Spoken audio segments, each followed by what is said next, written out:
जी sir. अच्छा, चलो good हो गया। अस्सलाम वालेकुम एवरीवन। वैसे तो बेचारे थोड़े से ही लोग यहाँ पे होते हैं और घूम फिर के वही लोग होते हैं जो हमेशा होते हैं। तो होपफुली आप लोगों की लास्ट वीक की ट्रेडिंग अच्छी रही होगी। बाकी अल्हम्दुलिल्लाह हम लोगों ने जो भी एनालिसिस किए थे लास्ट 2 वीक्स में, 2 सेशंस, हालांकि ये बस रैंडम अभी सेशंस हो रहे हैं, इनको मजीद ऑर्गेनाइज किया जाएगा। लेकिन अल्हम्दुलिल्लाह बहुत अच्छे लेवल्स प्ले हुए हैं। मैंने तो काफ़ी अकाउंट भी पास किए हैं, उस पे लाइव अकाउंट पे भी बड़े पैसे बनाए हैं, तो उम्मीद है आप लोगों ने भी बनाए होंगे। और दूसरा, इस वीक जो इंटरेस्टिंग चीज़ है देखने वाली, ठीक है, वो ये है कि भाई के गोल्ड के खिलाफ हर चीज़ चल रही थी लेकिन गोल्ड नहीं माना नीचे आने की। ठीक है, उसने कहा भाई मैं कोई नहीं नीचे आ रहा, भाड़ में जाओ। ठीक है, तो इन शॉर्ट अगर आप देखें सीओटी की पोजीशनिंग ही हम देख लेते हैं। सुफियान, मुझे यार कंफर्म करना अगर स्क्रीन पे ना शो हो रहा हुआ तो। ठीक है, जी ओके। अभी तो मैं हो रहा है शो? ओके, तो नहीं अब शो हो ये रहा देखें था, आप। Loading, still loading. अच्छा, नहीं हो रहा सर। स्टक है। नहीं शो हो रहा। वो तो फिर वही तुम्हारा पाकिस्तानी इंटरनेट होगा ना, ऐसा मैं क्या कर सकता। नहीं नहीं, शो नहीं हो रहा और कुछ। अच्छा, अच्छा चलो मैं होल स्क्रीन शेयर करता हूँ, वो ज्यादा ठीक रहती है। उसमें यार हमारे राज भी खुल जाते हैं, बस मसला ये। ठीक है, एनीवेज, अब ठीक है। नहीं, आ गई। जी, वर्किंग परफेक्टली। अब मैं होल स्क्रीन पे हूँ ना। अच्छा, अब ये देखें आप, सीओटी का डाटा गोल्ड के लिए इतना कोई अच्छा नहीं आया। शॉर्ट कॉन्ट्रैक्ट्स ऐड हुए हैं और लॉन्ग कॉन्ट्रैक्ट्स पीछे काफी क्लोज भी हुए हैं। ओवरऑल नेट पोजीशनिंग पॉजिटिव है, लेकिन थोड़ी सी प्रॉफिट टेकिंग हुई है इसके अंदर। ठीक है, और अगर आप पिछले वीक का एनालिसिस देखेंगे, आपको उसमें ये पोजीशन ज्यादा शो हो रही होंगी, ये कम शो हो रही होंगी। ठीक है, लेकिन इस दफा भी मतलब काफी पोजीशन निकल गई और इन्होंने बिल्कुल मामूली से ऐड की। तो इसका पक्का प्लान यही है कि ये इसकी बेरिश साइड में मूव हो रहे हैं स्लोली। लेकिन ओवरऑल पोजीशन भी इतनी ज्यादा है गोल्ड की कि वो बुलिशनेस उसकी जो है वो नाम नहीं ले रही नीचे आने का। ठीक है, और उसकी एक वजह ये भी है कि हर थोड़ी देर बाद पीछे से कोई ना कोई आवाज आती है जंग की, जिसकी वजह से ये वापस होल्ड कर लेता है पोजीशन। ठीक है, अच्छा अब आप ये देखें, ये इसकी overall fundamental news, rather than कि हम एक एक न्यूज खोल के देखें। यहाँ पे अच्छी चीज इस पेज पे ये होती है कि समराइज हुई हुई होती। जीडीपी की ग्रोथ देखें, न्यूट्रल आई। ठीक है, मैन्युफैक्चरिंग पीएमआई जरा सी बेहतर आई है गोल्ड की फेवर में। Services PMI negative, retail sales negative, CPI negative, core CPI negative, NFP negative, unemployment claim negative. लेकिन गोल्ड क्या है, ये ऊपर ही जाई जा रहा है क्योंकि सेंटीमेंट बुलिश है। ऑल दो के फंडामेंटल्स बेरिश साइड पे शिफ्ट होना शुरू हो गए। सीओटी पोजिशनिंग हो गई, फंडामेंटल का डाटा हो गया। ठीक है, आप इवन रिटेल का सेंटीमेंट भी हम देख लेते हैं, यहाँ पे आ रहा होगा, ये अभी तक न्यूट्रल ही है, इसमें इतना ज्यादा फर्क नहीं आया। ठीक है, बट आप देखें ज्यादा चीजें बेरिश साइड पे थी, और लेकिन अभी गोल्ड की प्राइस देखें आप, 2700 प्लस पे खड़ी हुई। वो हम अभी चार्ट भी देखें। ठीक है, आप ये देखें ओवरऑल, अगर आप हीट मैप देखते हैं मार्केट के अंदर हो क्या रहा है। इंडेक्सेस बुलिश हैं, कमोडिटीज के अंदर सिल्वर बुलिश है, प्लेटिनम, ओवरऑल कमोडिटी मार्केट ही बुलिश है, और गोल्ड उस सेंटीमेंट को साथ लेके जा रहा है कि वो भी बुलिश। ठीक है, सिर्फ ऑयल के अंदर सेलिंग आई है, उसकी एक वजह ये भी है कि थोड़ा सा डिमांड के बारे में डिस्कशन हुई है ओपेक कंट्रीज में और जगहों पे कि जी हम थोड़ा सा कम करेंगे, प्लस थोड़ा इन्वेंट्रीज की जो डाटा आया उससे भी फर्क पड़ा है। सिर्फ ये एक नेगेटिव साइड पे क्लोज हुआ है, बाकी सारी कमोडिटी पॉजिटिव। ठीक है, अच्छा आप अगर रिटेल का सेंटीमेंट देखेंगे, रिटेल के सेंटीमेंट में देखें गोल्ड अभी भी 50%, गिव और टेक। सेलर्स ज्यादा हैं लेकिन बहुत मामूली से ज्यादा हैं। तो वो ये अभी भी ये वाला सेंटीमेंट न्यूट्रल ही है। ठीक है, सीजनैलिटी को आप देख लें ना, इसने सितंबर में फॉलो किया ना अक्टूबर में फॉलो कर। इसको इन दोनों मंथ्स में नेगेटिव होना चाहिए, आधा महीना गुजर चुका है और इसकी बुलिशनेस कम होने का नाम नहीं ले रही। तो ये चीज आपको क्या बता रही है कि भाई गोल्ड सेंटीमेंट को ज्यादा रिस्पेक्ट देता है रेदर देन और किसी चीज को। ठीक है, अच्छा अगर हम देखते हैं इसका चार्ट, चार्ट देख लेते हैं जी। अच्छा, अब आप ये देखें, इतनी बड़ी बड़ी डेली कैंडल्स बनी होंगी और किसी बंदे ने सेलिंग की हुई होगी, उसको तो बेचारे को वैसे ही हार्ट अटैक हो जाए। सही बात है। ठीक। उसने कहना है भाई मैं खुदकुशी कर लूं, ये तो काम ही दो नंबर है। क्यों भाई? के आप खुद देखें, आपको मैंने अभी डेटा दिखाया, सारा फंडामेंटल डाटा नेगेटिव। ठीक है। सीओटी वाले पोजीशंस क्लोज कर रहे हैं। तो ये भाई साहब इधर क्या कर रहे हैं, टॉप पे ये क्या कर रहे हैं कि लास्ट वीक एक डिस्कशन हुई थी जिसमें ईरान ने कहा था कि भाई, सॉरी, इसराइल ने कहा था जी कि हमने ईरान में टारगेट्स मैप कर लिए हैं जिन्हें हमने अटैक करना। उन्होंने सिर्फ इतनी बात की थी और गोल्ड ने रिकवरी ले ली थी, तब से ये वापस ही नहीं आया। ठीक है। इसने अपना previous all time high break किया, तो ये उसके पास एक कंटिन्यूएशन ही दे रहा है। मैं इसको कम से कम यहाँ तक एक्सपेक्ट कर रहा हूँ। ठीक है। क्योंकि अगर मैं इस पे इसका टूल भी लगाऊंगा, इसका फिर पेस्ट एक्सटेंशन का। ठीक है। यार ये क्यों लग गया? अच्छा, इस पे मैं अगर ट्रेंड बेस्ड एक्सटेंशन का टूल भी लगाऊंगा, ठीक है, तो भाई अभी इसमें बहुत जान बाकी। बट फंडामेंटल इस चीज को सपोर्ट नहीं कर रहे थे, लेकिन लेट्स अज्यूम ये सारी न्यूज पॉजिटिव आती, तो आप इस 61.8 वाले जोन को ट्राई करते।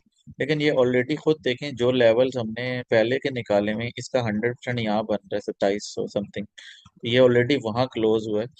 तो जो अगर हम प्रीवियस हिस्टोरिकल डाटे के हिसाब से बात करें, इसके जो लेवल्स हैं उस हिसाब से 2745, 2750 पे मैं इसको आए कर रहा हूँ, जहाँ से इसको रिट्रेसमेंट लेनी चाहिए। उसके बाद नहीं लेगा तो ऑफ कोर्स 50 के ऊपर आप दोबारा फ्रेश पोजीशन ऐड कर सकते हैं। ठीक है, अगर ये यहाँ से कंटिन्यूएशन रहता है, अदरवाइज एक पुल बैक डेफिनेटली ड्यू है। फंडामेंटल का सारा डाटा नेगेटिव है। गोल्ड की फेवर में इस वक्त जंग के अलावा कोई भी चीज नहीं है। ठीक है। तो आपने गोल्ड अगले हफ्ते ट्रेड भी करना है, तो सिर्फ लेवल टू लेवल ट्रेडिंग करनी है। इसका क्या मतलब है? मेजर सपोर्ट मेजर रेजिस्टेंस से बाय सेलिंग करनी है। और आपने उस दिन का इकोनॉमिक डाटा नजर में रखना है। इकोनॉमिक डाटा, सुफियान यार तुम अपनी टेक्निकल्स की जो वीडियो डालोगे उसमें डिस्कस करने ना, क्योंकि मैंने कैलेंडर अभी देखा। ठीक है। ओके। अच्छा, डीएक्सवाई को थोड़ा सा नजर मार लेते हैं। ठीक है। डीएक्सवाई में आप देखें जितनी न्यूज पॉजिटिव आती गई हैं, इसने अपने बॉटम से रिवर्सल लिया, और ये वैसे भी बनता ही था। एक चीज जब भी ओवर एक्सटेंड हो जाती है सेल साइड पे, तो स्टैंडर्ड टेक्निकल सेटअप है कि उसने थोड़ा सा रिबाउंड लेना है। इसने थोड़ा ज्यादा रिबाउंड इस वजह से लिया कि सारी न्यूज इसकी फेवर में है। हर चीज ने यूएस डॉलर को स्ट्रॉन्ग किया। तो हो सकता है थोड़ी सी करेक्शन लेके फिर ऊपर चला जाए, लेकिन ओवरऑल देखा जाए तो यूएस डॉलर भी थोड़ा सा वीक ही हो रहा है। लेकिन इंटरेस्ट रेट नेक्स्ट कट क्या होता है उस पर डिपेंड करता है। तो हो सकता है थोड़ा रिट्रेसमेंट लेके थोड़ा और इस जोन को टेस्ट करने चला जाए। ठीक है। क्योंकि अभी तक जो जितना डाटा है वो इसके लिए पॉजिटिव ही आ रहा है। ठीक है। तो गोल्ड की बात अगर आप करेंगे, तो इन शॉर्ट गोल्ड में आप ये देखें कि आप यहाँ बाय करके नहीं बैठ सकते। You need to wait for retracement. इस वक्त मेरे पास कोई पोजीशन नहीं। आखिरी पोजीशन जो मैंने क्लोज की थी, जिसमें मैंने 900 पिप्स राइड किए थे, शुजात भाई ने सक्सेस स्टोरी में हमारे देखी भी थी वो, दैट वाज लास्ट पोजीशन जो मेरे पास थी। अब मेरे पास भी गोल्ड की कोई होल्डिंग नहीं है। उसकी रीजन ये है कि इतने टॉप के ऊपर आप ये एक्सपेक्ट करेंगे यहीं से कंटिन्यूएशन दे देगा, तो ख्वाब ही देख रहे हैं। और खैर, लेकिन ये गोल्ड है, ये कुछ भी कर सकता है, लेकिन आपने तो एक्सरसाइज करनी है ना, कॉशन। ठीक है। तो गोल्ड में इतना कुछ इस हफ्ते करने को है नहीं, बट आप प्रीवियस ऑल टाइम हाई पे अगर ये कंसोलिडेट करता है तो यहाँ से फ्रेश बाय कर सकते हैं। नहीं तो डिप का वेट करें। सेलिंग में आपको रेकमेंड नहीं करूंगा। गोल्ड में हमेशा सेल साइड पे लॉस ज्यादा होता है, प्रॉफिट होने के चांस कम होते हैं। कभी आपका चांस लग जाता है कि आपने सेलिंग की और मार्केट लेट गई, लेकिन मोस्ट ऑफ द टाइम अक्सर मार्केट रिकवर कर जाती है और आप उस सेल में फंस जाते हैं। तो मेरी सजेशन यही है कि गोल्ड को सिर्फ अपनी वॉच लिस्ट में रखें, और उसके बाद फिर इसको देखेंगे कि कहाँ से बाय किया जा सकता है। तो चूंकि गोल्ड में कोई इतना खास मूवमेंट अभी हम कुछ कर नहीं सकते हैं, चलें इस दफा हम थोड़ा सा नैस को देख लेते हैं, क्योंकि नैस बहुत प्यारी जगह पे खड़ा हुआ है। और मेरी सेशन जब हुआ था फराज भाई से, तो मेरी फराज भाई से भी डिस्कशन हुई थी नैस पे, तो उन लेवल्स के बहुत करीब है जो मेरी फराज भाई से डिस्कशन हो रही थी। अगर हम नैस्डैक को देखेंगे, तो इसने 20,337 के करीब क्लोजिंग दी। कुछ सर्वर्स पे $30-40 प्लस माइनस होंगे, जो कि इंडाइसेस में बहुत कॉमन है, प्राइसेस में थोड़ा बहुत डिफरेंस। अब जहां ये क्लोजिंग दे रहा है, मेरा ख्याल है इसको फर्स्ट डिप के ऊपर बाय करना बनता है, और आप वहां से इस पहले इस हाई को टारगेट करें। और साथ फिर एक्सटेंशन के जो आपके लेवल्स निकलने हैं आप वहां तक टारगेट करें। ठीक है। और हर पुल बैक पे इस थोड़ी थोड़ी पोजीशन ऐड करते हैं। मेरा ख्याल है नैस्डैक को भी थोड़ा बुलिश रहना चाहिए, बट इसमें एक कैच है। वो कैच क्या है इसके अंदर? इसके अंदर जो कैच है वो ये है सर, के अगले हफ्ते से अर्निंग्स आना शुरू हो जाएंगी। ठीक है। जब अर्निंग्स आना शुरू होंगी, अब आप देखें हम इधर हैं 19 तारीख, 20 को कोई डाटा नहीं है। मंडे की आप अर्निंग्स देखें, कोई 62 कंपनियों की अर्निंग्स आनी है। तो आप देखें कौन सी अर्निंग्स नैस्डैक और डाउ को इम्पैक्ट करती हैं। ट्यूसडे को भी देखें, वेंसडे को तो ये तो क्लियर कट नैस्डैक की मूव है। टेस्ला और देखेंगे अगर कोई इससे रेलिवेंट कंपनी की अर्निंग्स आ रही। ठीक है। उससे अगले वीक में देख लें आप, गूगल, माइक्रोसॉफ्ट, एप्पल, ये मंथली क्लोजिंग के एंड पे एक्सट्रीम किस्म की वॉलेटिलिटी होगी नैस्डैक के अंदर। ये मेरी वीडियो दोबारा देख लीजिएगा महीन इन डेटों के अंदर। क्यों? कि जब Google, AMD, Microsoft, Apple, amazon इनकी अर्निंग आएंगी तो और कोई चीज मार्केट में मूव करे ना करे, नैस्डैक या बहुत ऊपर या बहुत नीचे खड़ा हुआ हो। ये कैच है इसके अंदर। टेक्निकल पॉइंट से उसको ऊपर जाना चाहिए, बट फंडामेंटल पॉइंट से अगर अर्निंग रिपोर्ट्स नैस्डैक की फेवर में नहीं आती, क्योंकि नैस्डैक जिन शेयर्स से बना हुआ है, अर्निंग्स का उसी डायरेक्शन में आना बहुत जरूरी है। अगर वो नहीं आती तो आपका नैस का टेक्निकल सेटअप फेल हो जाएगा, क्योंकि फंडामेंटल्स कभी भी टेक्निकल्स को बीट करेंगे हमेशा, टेक्निकल्स कभी फंडामेंटल को बीट नहीं कर सकते। ठीक है। ये बात आप जहन में रखें। हम अब इसके बाद एक क्या डाउ को वैसे नजर मार लेते। डाउ के अंदर बहुत अच्छी अपॉर्चुनिटी है पुल बैक पे बाइंग की। ठीक है। अगर ये यहाँ पुल बैक लेता है, 50% ऑफ फिबोनाची एक्सटेंशन यहाँ नहीं लेता, या 61.8 लेता है, पहली पोजीशन यहाँ ऐड कर लें, दूसरी यहाँ ऐड कर लें। और सेम चीज यहाँ अप्लाई होती है कि नैस्डैक की जैसे अर्निंग्स हैं, डाउ के जो बड़े मार्केट कैप वाले शेयर्स हैं जिनकी अर्निंग्स आनी है, अगर वो इसकी फेवर में आती हैं तो डाउ में आप बहुत अच्छे पैसे बना सकते हैं। और मैंने अभी कुछ रीसेंट टाइम में देखा है कि डाउ थोड़ा सा ज्यादा अच्छा परफॉर्म कर रहा है नैस्डैक की निस्बत। ठीक है। और S&P 500 में भी तकरीबन यही सिमिलर शेयर होल्डिंग्स हैं, तो वो सिमिलर मूव देगा आपको। तो आपको अर्निंग कैलेंडर के ऊपर पूरे हफ्ते नजर रखनी पड़ेगी अगर आपने इंडेक्सिस को ट्रेड करना। हाँ, आप अगर हमेशा वो अपनी मक्खी मार डाइवर्जेंस वाली ट्रेडिंग करने की कोशिश कर रहे हैं, तो ये जेन में रखें, अर्निंग सीजन में फंडामेंटल्स प्योर काम करते हैं, टेक्निकल्स बहुत कम काम करते हैं, और आपकी डाइवर्जेंस तो वैसे ही काम नहीं करती, तो उधर बिल्कुल ही काम नहीं करेगी। जो बंदा डाइवर्जेंस ट्रेडर है यहाँ पे, वो फिर फिलहाल करेंसी को ही देखे इस वीक, वो फिर इंडिसीज या गोल्ड को टच करने की कोशिश ना करे। ठीक है। तो ये सारी चीजें। अच्छा, इसके अंदर एक और पॉइंट ये भी है, मैं वैसे आप लोगों के आने से पहले देख रहा था बैठा हुआ, तो मार्केट हीट मैप में भी आपको इंडाइसेस और ये चीजें नजर आ जाएंगी। आप ये देखें, S&P 500 क्वाइट पॉजिटिव क्लोज हुआ है, नैस्डैक पॉजिटिव क्लोज हुआ है, डाउ पॉजिटिव क्लोज हुआ है, UK 100 पॉजिटिव क्लोज नहीं हुआ, क्योंकि यूरोपीय यूनियन की जो डेटे की न्यूज है वो सारी यूरो के अगेंस्ट आ रही, तो उनके इंडेक्स पे भी इम्पैक्ट आ रहा है। ठीक है। तो ये बात आपको क्लियर इसमें नजर आ रही है कि फंडामेंटल्स जो हैं, it will always supersede technicals. Technicals आपको एंट्री क्राइटेरिया देंगे। सिर्फ एक हम न्यूज़ और देख लेते हैं। वैसे गोल्डमैन सैक्स और बाकी फर्म्स ने ये कहा है कि गोल्ड इस साल 3,000 प्लस पे जाएगा, और मैं खुद मानता हूँ कि 3,000 तो इजी टारगेट है, बट बिल्कुल सीधे मुंह नहीं जा सकता। You need some pullbacks, you need some retracement. और आपने जो डाउ थ्योरी पढ़ी है उसके हिसाब से भी देखा जाए, मार्केट हमेशा जिग जैग मूव में ऊपर जाएगी, ना कि बिल्कुल सीधी। ठीक है। अच्छा, अब हम ये एक देख लें आपकी चाइना की गोल्ड के जो ETFs हैं, इन्होंने थोड़ी सी गोल्ड में अपनी इन्फ्लोज बढ़ाए हैं। हालांकि चाइना काफी दिनों से कह रहा है कि भाई गोल्ड बहुत महंगा है, मैं अपने रिजर्व में नहीं ऐड कर। इसी वजह से एक दफा मार्केट नेगेटिव NFP और गोल्ड की इस खबर की वजह से मुझे बहुत बड़ा एक लॉस भी हुआ था कुछ अर्से पहले, क्योंकि नो वन इज एक्सपेक्टिंग कि चाइना कहेगा कि भाई मैं बाइंग ही नहीं कर। तो अगर लोगों को जरा से भी एक ये वाइब आती है कि China start buying gold again, तो ये चीज फिर वो फंडामेंटल के नैरेटिव्स को गोल्ड भूल जाएगा, और जंग और चाइना की ये जो फंडामेंटल बाइंग है इसकी तरफ फोकस करेगा। तो चाइना से रिलेटेड न्यूज़ जो है उन पे आप गोल्ड के लिए नजर रखें। ठीक है।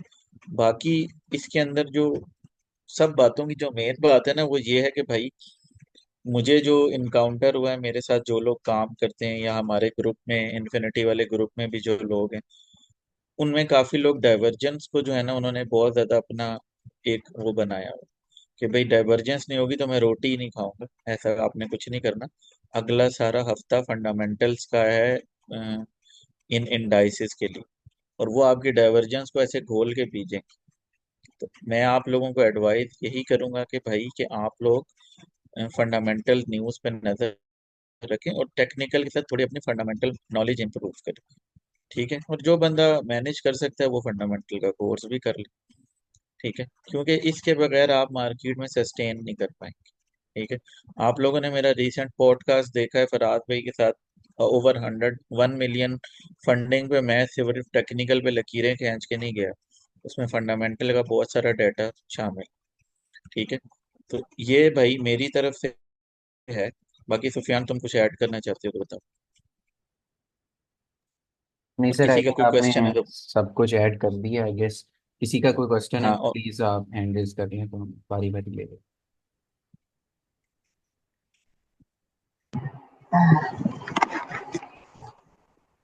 हैंड रेज कर लें आप प्लीज, अगर किसी का कोई क्वेश्चन है। नहीं है तो आई गेस सेशन को वाइंड अप करते नहीं है तो फिर चिल करते हैं। हमने 7 दिन की चीजें अलैक्म। आपको एक हैं जी।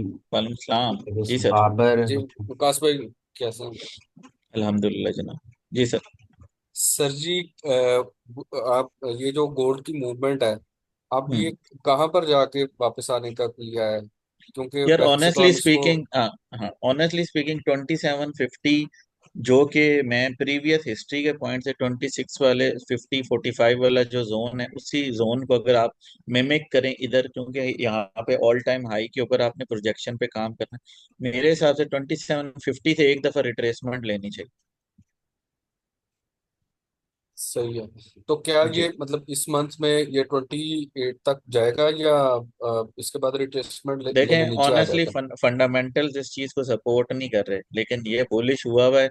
ये जो चाइना की बाइंग अभी मुझे नजर आई है वीकेंड पे, मैंने अभी देखी है, प्लस जो हर थोड़ी देर बाद एक चिंगारी उठती है ना कि भाई कोई नई डेवलपमेंट होने लगी है वॉर में। अगर वो वॉर जरा सी भी ठंडी होती हुई नजर आती, गोल्ड यहीं से उल्टे मुंह वापस आ जाए। और इसके लिए 50 70 डॉलर नीचे आना कोई बड़ी बात नहीं है। लेकिन स्टिल मैं लोगों को कहूंगा कि भाई सेल में बैठने की कोशिश न करें। ठीक है, थैंक यू। जी। जी। बाबर भाई आप, बाबर हुसैन जी से आप हमारे को। जी सर, कोई सवाल है तो प्लीज आप माइक ओपन करें। बाबर हुसैन, आगे सुनती कोई माइक का शेयर। असद भाई, अगर आपका कोई सवाल है तो आप प्लीज माइक ओपन करें। अस्सलाम वालेकुम कासिम। वालेकुम सलाम जी सर। सर, वैसे तो गोल्ड बुलिश है पूरी तरह, लेकिन अभी न्यूज़ आई है 2 घंटे पहले कि उन्होंने कोई नेतन्याहू के मिसाइल मारा है लबनान में, तो इसका काफ़ी इफेक्ट होगा मंडे टू मार्केट में। सर हो सकता है लास्ट टाइम जब वो ईरान का प्रेसिडेंट मरा था तो ये वीकेंड ही था, तो उन्होंने कहा जी था जी। जी पता नहीं छतें फट जाएंगी मंडे, और जब मार्केट खुली तो कुछ भी नहीं हुआ था, 5 10 डॉलर ऊपर को।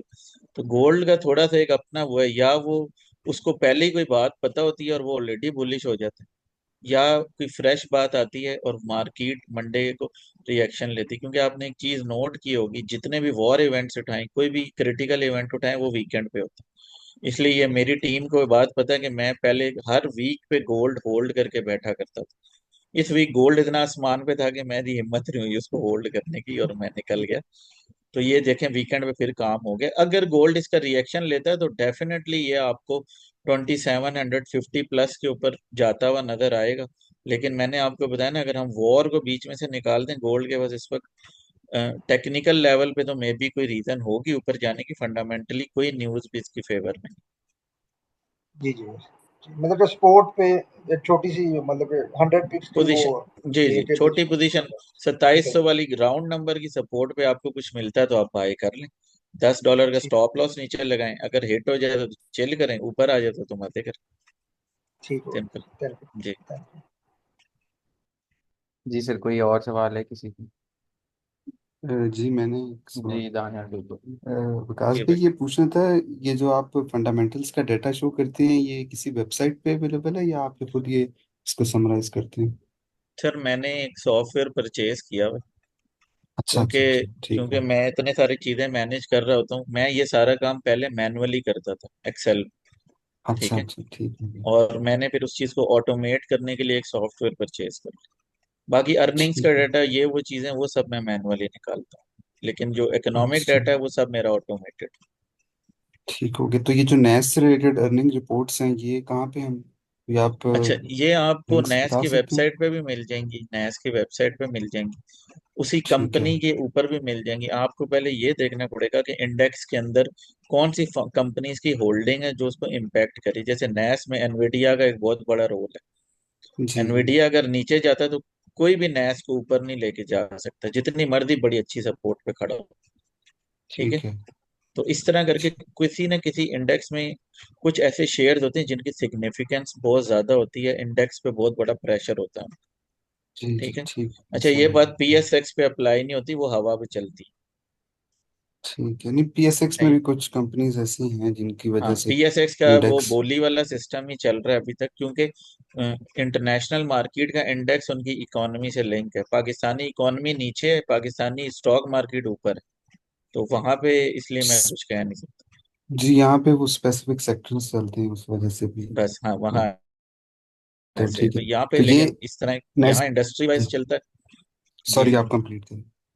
यहाँ पे ये है कि जिस इंडेक्स के ऊपर आप ट्रेडिंग कर रहे हैं, टेक्निकल बेसिस पे अगर आप एंट्री लेना चाह रहे हैं तो आपको फंडामेंटल साइड देखनी पड़ेगी, क्योंकि अगर वो फंडामेंटल साइड उसके अगेंस्ट है तो वो लेवल काम नहीं करे।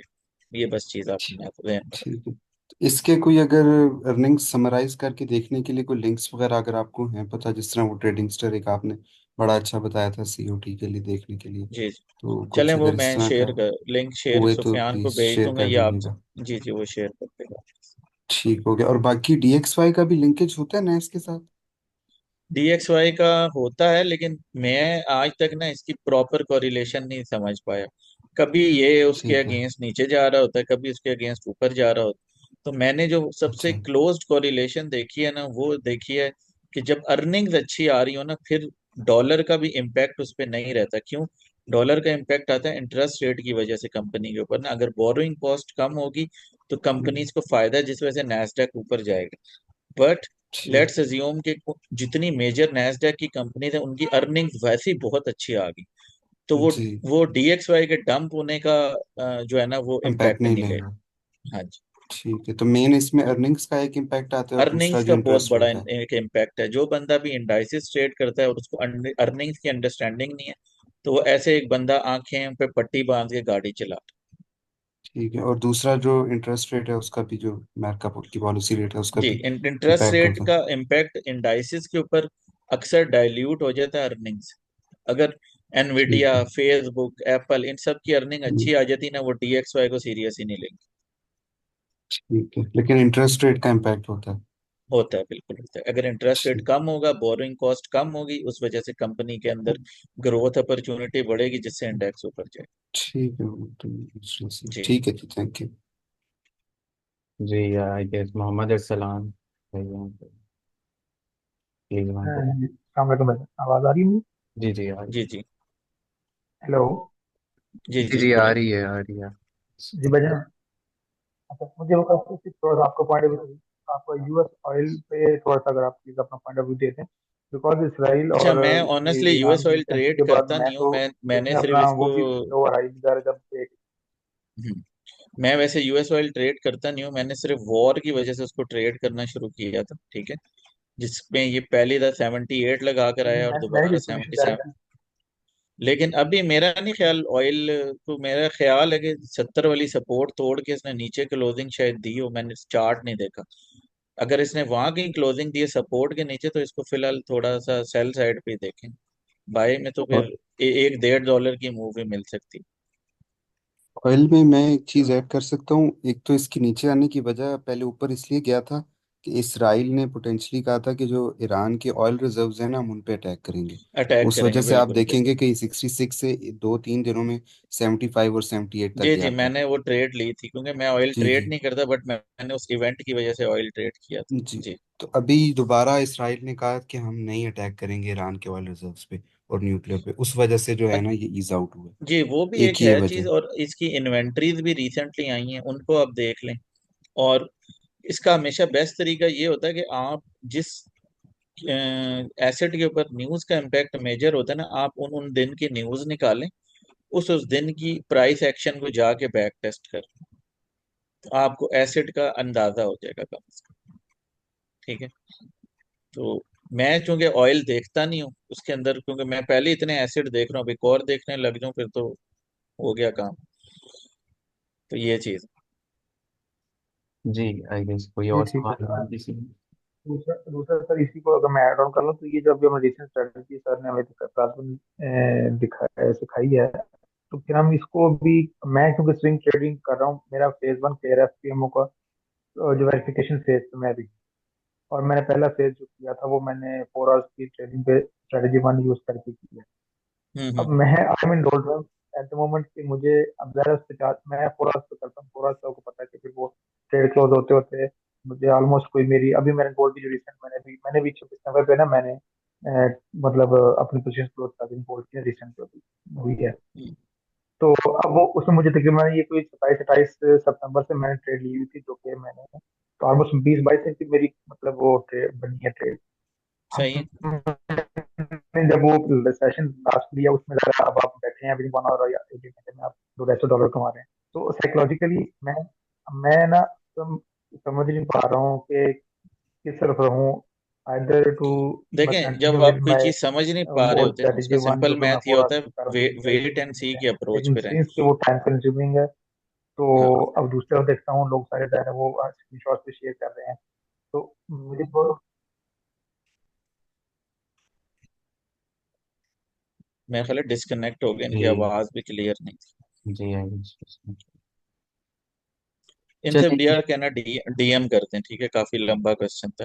अच्छा सर तो यहाँ पे और किसी कोई है और कोई मोहम्मद क्वेश्चन है तो मसूद। सही है, नहीं तो फिर वाइंड अप करते हैं। मेरा ख्याल है इस दफा का सेशन थोड़ा लंबा इसलिए हो गया कि हमने और मल्टीपल एसेट्स के ऊपर भी थोड़ा सा एक आउटलुक दिया, क्योंकि गोल्ड इस वक्त थोड़ा सा काफी टॉप, थोड़ा नहीं बहुत बड़े टॉप पे खड़ा।